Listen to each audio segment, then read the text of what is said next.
Yes, my name's Lamont Thomas, and I was calling just to get a little information for a second about the bank account. I actually already have an appointment to open up an account with Chase. I want to do some investment banking with Chase. So I already have my appointment scheduled this week. But I have a question.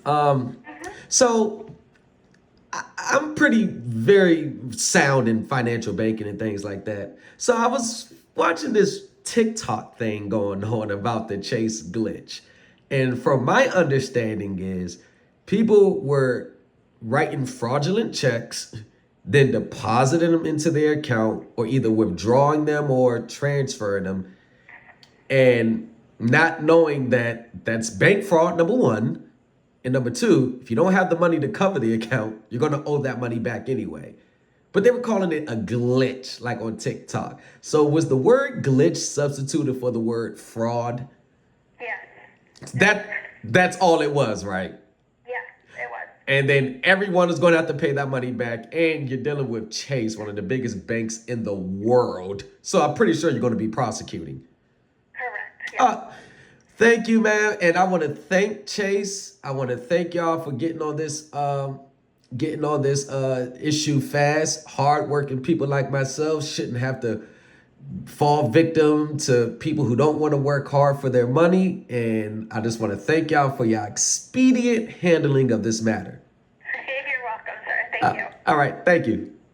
Bye. All right. Well, there you have it. Called Chase Bank myself. Desperate poverty mindset. This is what it gets you. Being desperate, so pressed just to make it appear that you're rich for one day. These people on TikTok showing the money, you can tell they never seen 50 grand in their life. Ain't like they just said, let me do 2,500, pay immediate bill right quick. At least get something out of it. Desperation breeds greed. They couldn't just say, let me try 1,500, couple $100, 50,000, 60,000, 90,000. Now I just called the Chase branch. And as you can see, that's exactly what's going to happen to all of them.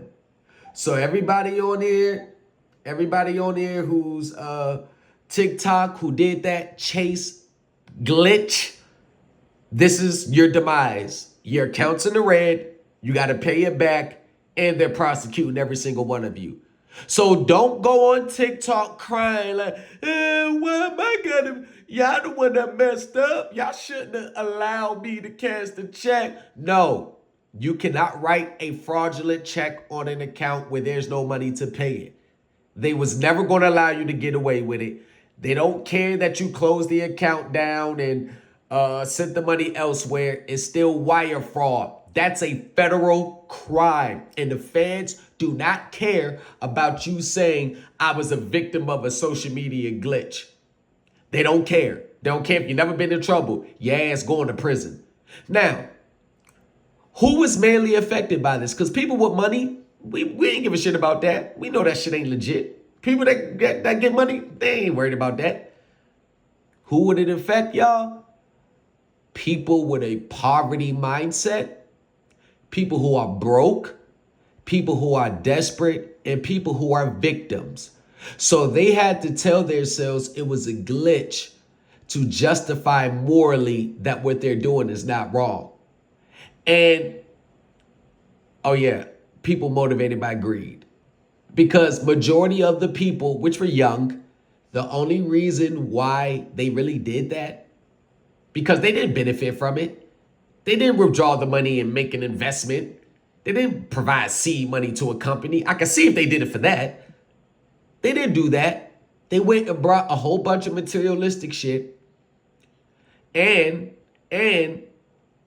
withdrew it just to run the social media to show something that they're never used to having consistently at one time. It's all about the appearance of being lit. The illusion of being rich. Now look at all these people with the money glitches. Look at it. You look at you now. This is Chase. Just got off the phone with Chase. So it is what it is. Get your broke ass off the couch. Go make something out of yourself in this world. Work hard for the things that you want, or invest smart. And then you can enjoy withdrawing 50,000 legally, 30,000 legally, 20,000 legally, like I do. When I withdraw my money, it's legal. Sorry, y'all. There's just no shortcut to riches in this life. You're going to have to work hard just like everyone else who's become rich. So for those of you who come from a poverty mindset, a background where life wasn't always good, or you're just motivated by greed and you want to live this social media famous life, you're going to have to try another way. Because trying one of the biggest banks in the world, who has the government on speed dial. Do you not know that all the major government agencies bank with JP Morgan and Chase? Do you not know that they all bank with them? So they got the top-notch security because they don't want somebody come hacking in their social security account where they pay their social security benefits from. I mean, where do you think the IRS banks with? The IRS banks with JP Morgan and Chase. You think they're not going to have sophisticated software so nobody won't hack the government's account? Are you really serious about trying Chase, the biggest bank in the world? Are you serious? Over 236 billion in assets a year. Major corporations, multi-billionaires, million-dollar companies bank with them. Do you think that they will have the confidence of these customers if they allow this shit to go and they not take no actions against these desperados? Because they all desperate. Come on, man. You got to try again. When the scams don't work, just go get a job.